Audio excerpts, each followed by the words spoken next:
Good afternoon, ladies and men folk. Welcome to the Writers Group panel. I am Charles Muir. I am from Full Coverage Writers, and my fantabulous tech guy Calvin is joining me to make sure that I don't blow anything up or set anything on fire. Just don't touch anything except that microphone. But I wanna. Do that. Okay. But yeah, we're coming to you today because there are multiple styles of writers groups out there, and not every writers group is for every writer because every writer is different. Every creative person is different. Everyone has different styles, different inspirations, different ways of going about productivity or procrastination because, let's face it, we all procrastinate. You got any problems? Nope, we're good.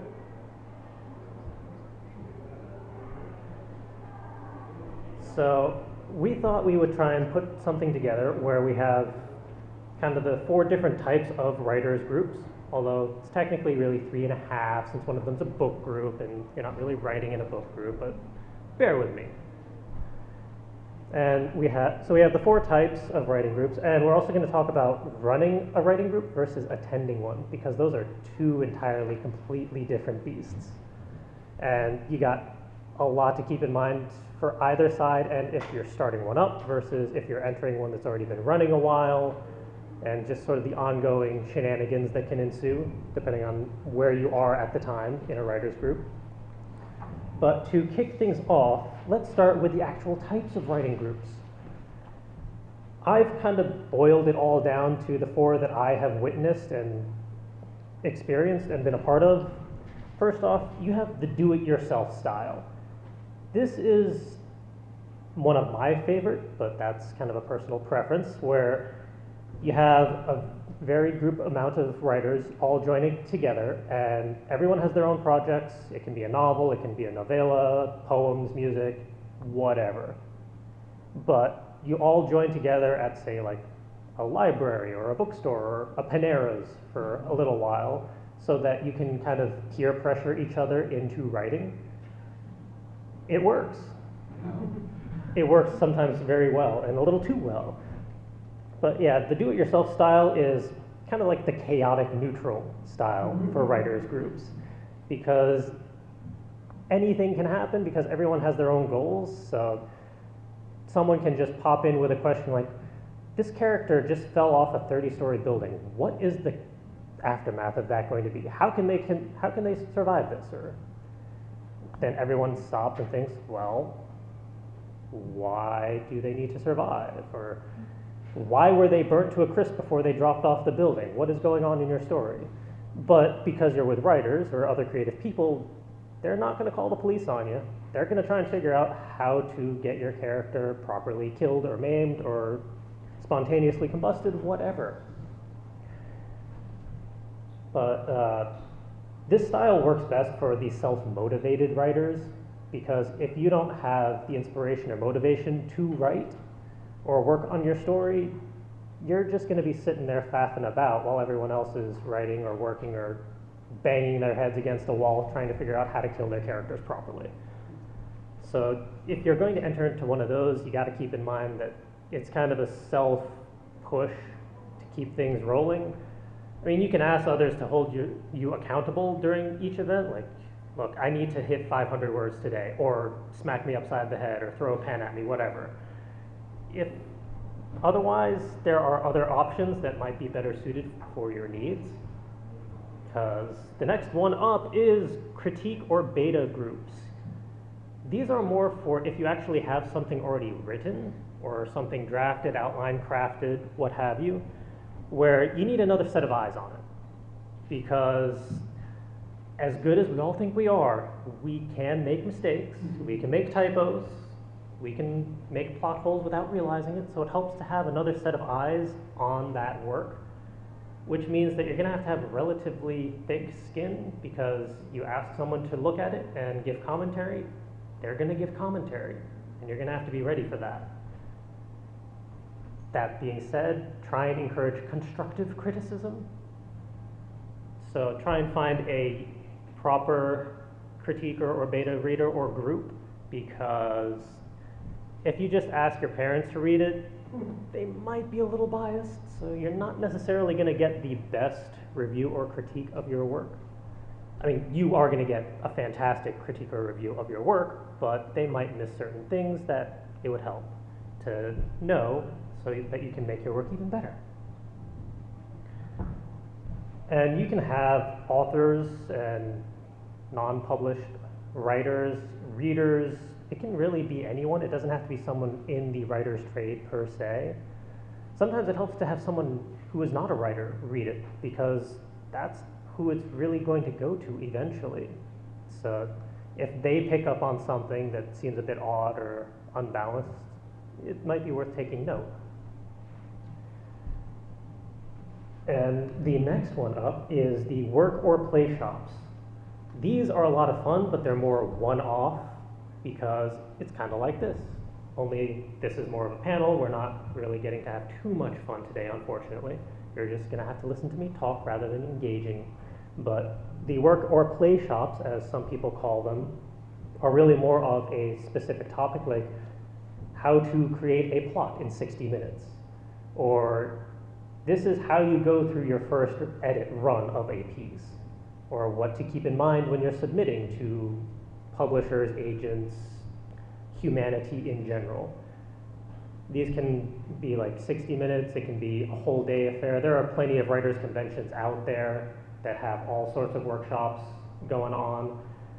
So those are a little more detail-oriented, so you're gonna have to find the right one for you, because it's not gonna cover everything that you need all in one go. Just like this panel is unfortunately not gonna cover everything you need to know. It would be lovely if we could cram it all into 60 minutes, but unfortunately we haven't figured out the whole time travel bit. We're working on it. And the last one is the kind of black sheep of the group, because it's book groups where you're not really writing, you're actually reading. I put this in here because writers need to read. It's important to be reading, one, what you enjoy, what you like, but it's also useful to be reading stuff that's a little outside of your genre or personal preferences, because it can inspire all new ideas or help connect the dots in a particular story you have at the moment. And it's also useful to kind of group together with other readers and figure out how do they interpret a book compared to yourself. Like, how are they reading character progressions and story arcs and all of that? How can you utilize that in your own writing? Because once again, everything of your story may be in your head, but it's hard to transfer that onto paper. So seeing how readers and other people figure all that out from just the paper that they're given is very useful. And those really do boil down to like the 4 different styles for writers groups. I mean, there are some do-it-yourself style where they're a little more guided, or each time you show up, they'll have a particular goal or a writing prompt or something to keep you going. But for the most part, those are still like self-motivated. So now for the fun part, running versus attending. I have done both, and both are equally entertaining and frustrating and crazy. But there are certain things that you need to keep in mind for both sides. So who is running it? If it's yourself, then who are you running the group for? What's your demographic? What's your size? What's your radius? Like, how far are people going to have to travel to show up to your events?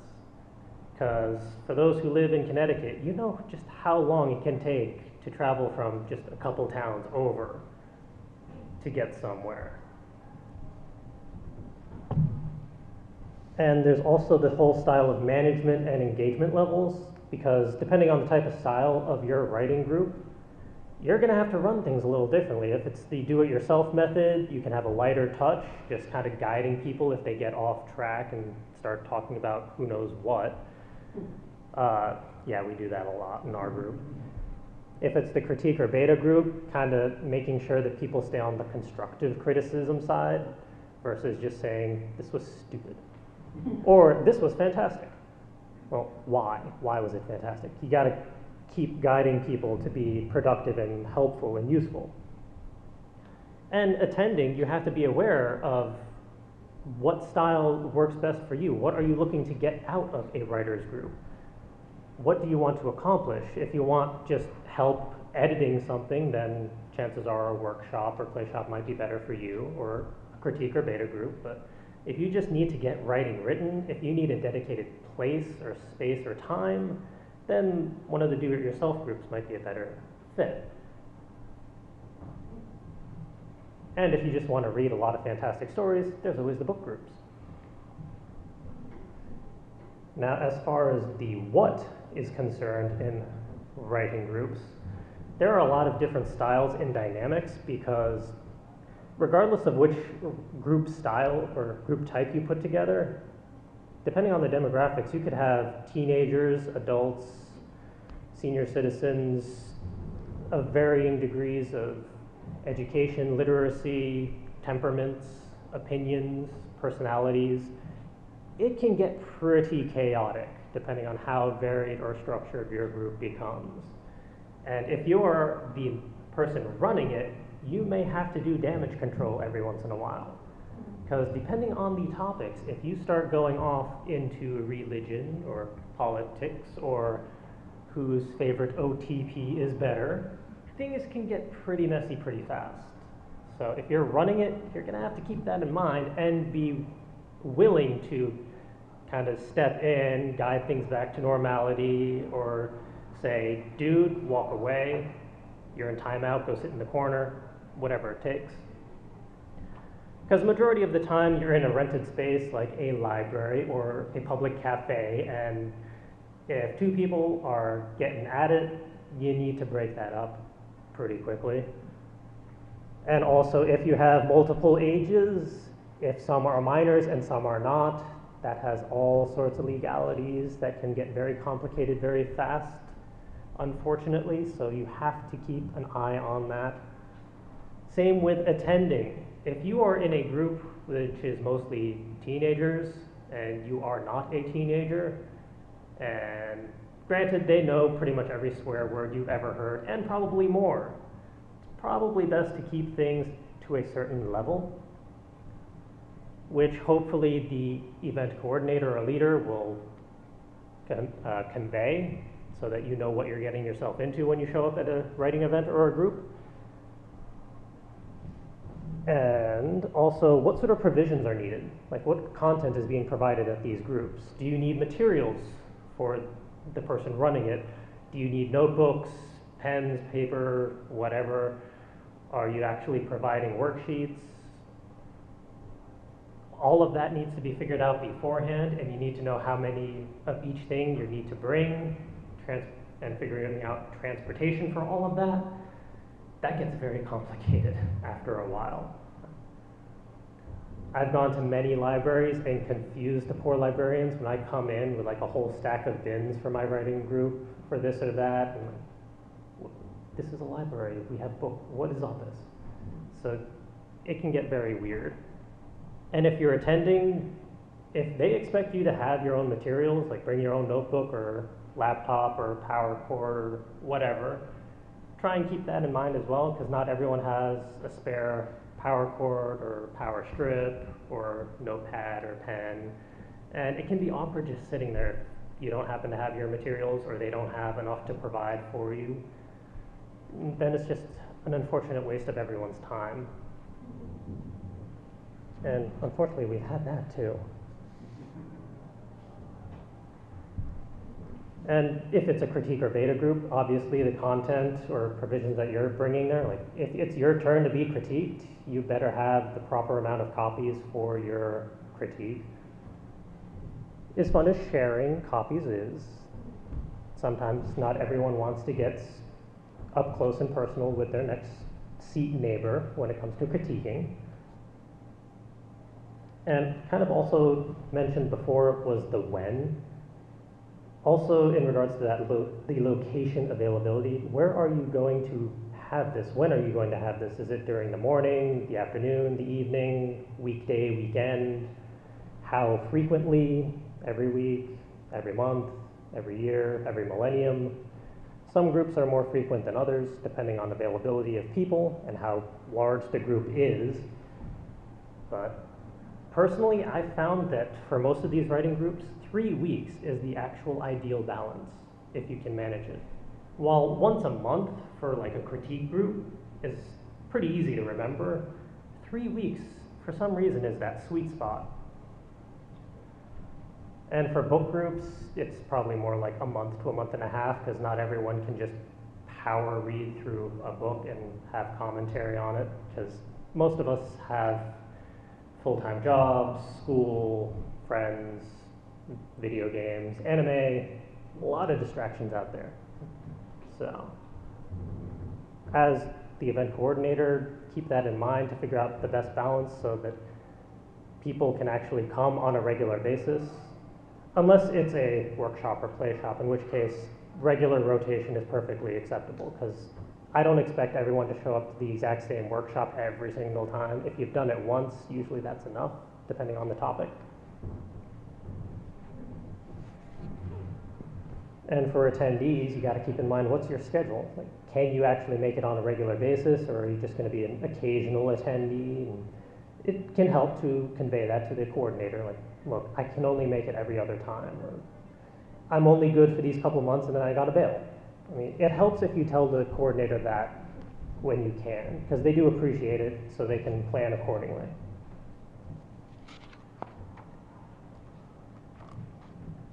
And also the where, because region sizes can be very complicated just for Connecticut alone, but anywhere in general, because if you're traveling over an hour away for like a 2-hour event, that's kind of a hard sell depending on what the attendees are going to get out of it.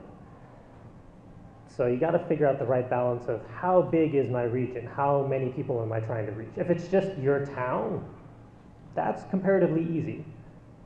But even that, I mean, the town I live in, it takes me 25 minutes to cross from corner to corner. So time needs to be a factor if you're coordinating a writing group event. And also just staying in touch with your actual attendees. Like, some of our events have usually been like on the weekends in the afternoon, but then sometimes we have to shift it because not everyone's available, or sometimes coordination just doesn't work on a steady basis, so you got to change things up on the fly every once in a while. And another factor is the venue options. Like I mentioned, libraries are a fantastic resource for writers groups. They're usually pretty willing and engaging if you want to start up or join a writers group in their area, because it's great little promo for them. They get to use their space, more people in the library, and let's face it, libraries are a lot of fun. It's free books, people. You gotta love libraries. And we've personally also done like a lot of Paneras and Kosi's and Starbucks and coffee shops, and I'm sure driven those people insane with our various questions to ourselves that they've overheard. Like, why are these people talking about so much murder? Should we call the cops? What's wrong with these people? Why are they here for like 4 hours with just 1 cup of coffee each?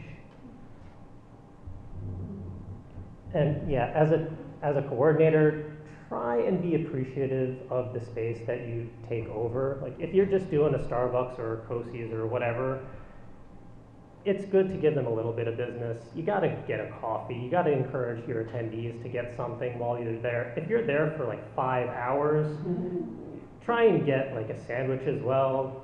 Make sure you actually give them business. Don't just take over their seats and power cords and scare all the other customers away with talk of character murder. They don't appreciate that. And it's also worthwhile keeping in mind the atmosphere. Like, Coffee shops are noisy. It's hard to focus usually if you're in a coffee shop. If you're in a library, it's quiet, but sometimes it can be too quiet. Yeah. I know a lot of people have taken to just using headphones regardless of where they are, so if it's too noisy, they can keep it quiet. If it's too loud, they can pump up music, stuff like that. And another factor that we haven't really had to deal with, but cover charges and membership fees. If your group is large enough, or if you're using enough materials and content, it gets expensive really fast. So if you need to start charging a membership fee, or if your venue has a cover fee to enter, like if for whatever reason you're renting out space at a pub or some other restaurant type setup, you got to keep that in mind. You got to convey it to your attendees and make sure that it's the right price point, because you can't really be asking people to spend 20 bucks just to enter into a writing group and then they only get so much out of it. And as an attendee, how much are you willing to pay for a certain level group? Like if you want to enter a high level critique group where you're ensured to get real quality reviews of your work, it's probably going to have to cost you a little bit. It's very hard to get the free critique groups of a very high quality. Those are pretty rare from what I've seen, at least in this area. Thankfully, we've managed to keep our group free so far, which has been appreciated by most. And next up is the how. How do you actually get people in there? Like, how do you start a group up? How do you get people in it? How do you promote? Well, first off, are you going to be the leader or the follower? Are you going to kick things off and actually create a group of your very own? Because if that's it, you got to figure out the style that you want, all the stuff that we've talked about already, and really do a full outline, because it helps to have it all down on paper so you can see, like, okay, this is how it's going to work. And then hit up social media, use your local libraries and bookstores, because they are great for promotions. Put up flyers wherever you can, like, we're starting up this type of writing group, we're meeting in this location at this time, come join us, this is what's going to be covered. People do see all those flyers, they do pay attention to them.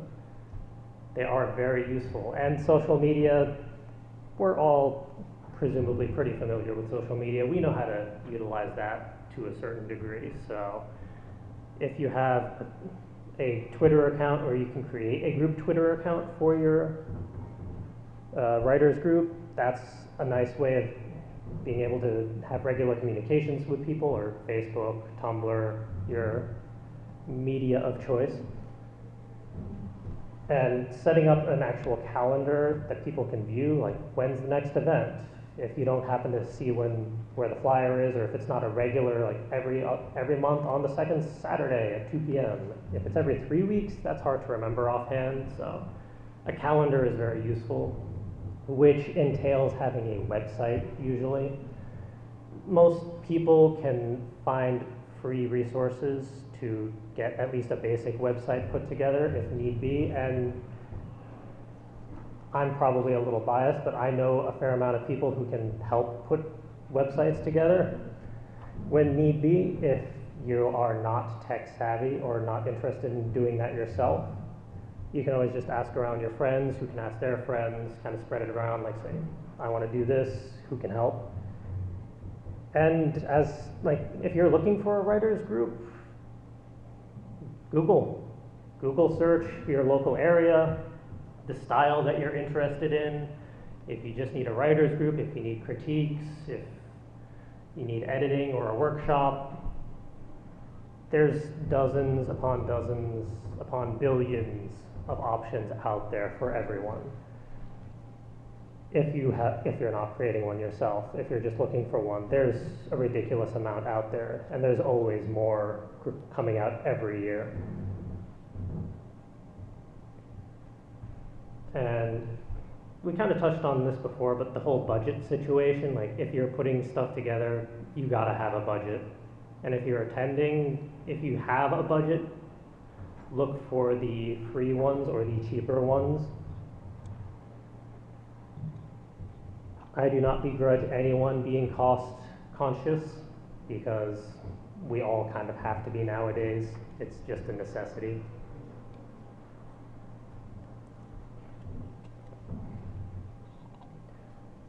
And one of the most important things to keep in mind is the how. Or not the how, the why, moving down. Just what is the purpose of the group? What is the main goal that you're trying to put together? It helps to have like a set reason for why you're putting this together or why you're attending this, as we kind of mentioned before. But if you can put that on the website in a flyer, convey that in some way, shape, or form, it can very easily resonate with people. And the same goes for like, what are the goals? What are you going to achieve out of this? Are you going to be able to write more? Are you going to get a critique out of it? Are you going to read books? Putting that straight up front really helps. That way people don't just have to attend the first meeting or event or group to find out, what is this thing all about anyway? Having it on the flyer, on the website, conveyed somehow can very easily help raise attention. And it makes it a lot easier for us to search out the type of group that we want. Because if the groups don't convey it, we may not want to even bother checking them out to figure out just what are they all about if they don't put the details in there in the first place.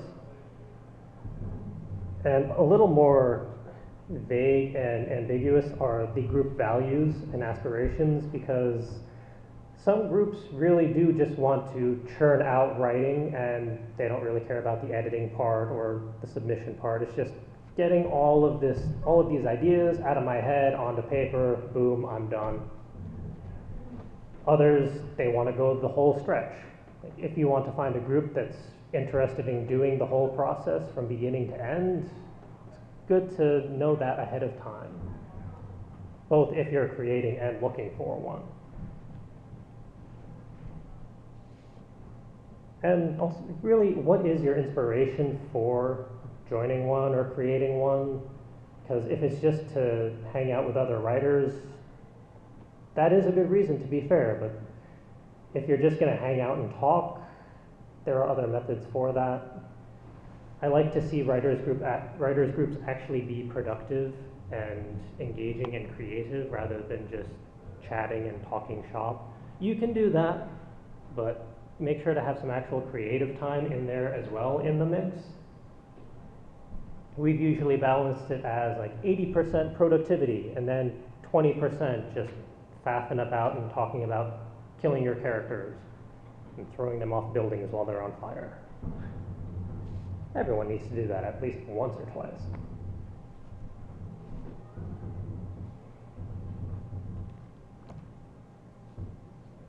And I've kind of powered through all of this. I was hoping to just really cover the whole basics of the 4 different styles of writers groups that I'm most familiar with, and like what to keep in mind if you're running versus attending. This is very like the high level, 101 level talk. If you want to go into more detail, by all means, ask me questions, or we have a booth down in the artist colony if you want to chat at a later point this weekend. But that is actually going to wrap up my nice little 40-minute rant. If anyone has any questions or... What about online writers? I didn't even think to cover that. Shame on me. Right? Online writers groups are a fantastic option actually for those who cannot travel or don't want to travel, don't have the time or anything, or they want a wider diversity of group members. This really is shame on me because I'm a part of a lot of online writing groups. Goodness. But yeah, one of my favorite ones, Nanowrimo, hopefully someone's familiar with it.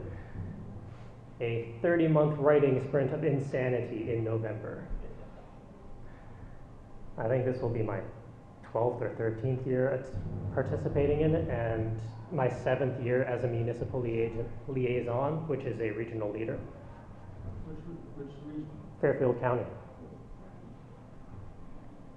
But yeah, I've been part of that group since forever, so those are great because I can talk to people in Australia in the morning about writing, and then in the evening I'm talking to people in California. You can just span the entire globe with online writing groups. And a majority of those are usually free. You don't really have to pay to enter. Nanowrimo is one of those. But I'm part of a lot of writing groups where they just kind of formed because, hey, we want to talk about these novels that we're putting together, or we have an ongoing series. Who else is writing series? So they can kind of talk shop about that and push each other towards writing and set goals every week or month. But yeah, online writing groups are a fantastic resource and should be added into this mix for the next time I do this panel. Thank you for asking that. Any other questions or comments? How do you feel more about like a very close alpha reading editing type process, where you have kind of like an author and a single person editing as kind of like a before a beta reader stage, kind of like working on plot doctoring and things like that? Okay. I am personally not familiar with it. I haven't actually tried that, but the few writing friends that I have who have used that have found it very effective and useful. I just don't have anyone that I want to subject my writing to at that level quite yet. But yeah, having an alpha level person can be very helpful if you're still at the beginning stages trying to figure things out of how do I make these characters do what I want them to do? What am I missing here? How can this be tightened up before it goes to beta readers? Yeah, I would highly recommend those if you can find someone that you trust and is willing to read an alpha level stage piece. Yep. You mentioned that writing groups exist that go from like beginning to end by end including publication. Yeah, there are some groups where it's literally from concept creation all the way to publication. So it'll cover the entire lifespan of your idea. Those are fun, but there aren't that many of them that really go from all the way. It's usually kind of segmented of like this little micro community covers this step and then merges into the next. Very. Anyone else? Well, if that's it, then I'm going to be nice and let everyone leave early so you can enjoy even more of the convention. But yeah, as I mentioned earlier, we have a booth in the Artist Colony, AC32, full coverage writers. If you want to stop by at any point during the weekend, say hello, talk more, ask questions, by all means, stop by, say hello. I remind the story. Sorry? There's a story you guys are writing over there. Yes, we have a typewriter, and we are doing convention stories. Add to the convention story, and it will be posted on our website every night in all its hilarious awkwardness. Last year's convention stories are still up on the site if you want to cringe at them. All right, I think that wraps it up. Thank you all for joining me. What was the booth? AC32 in the Artist Colony. Thank you. Thanks.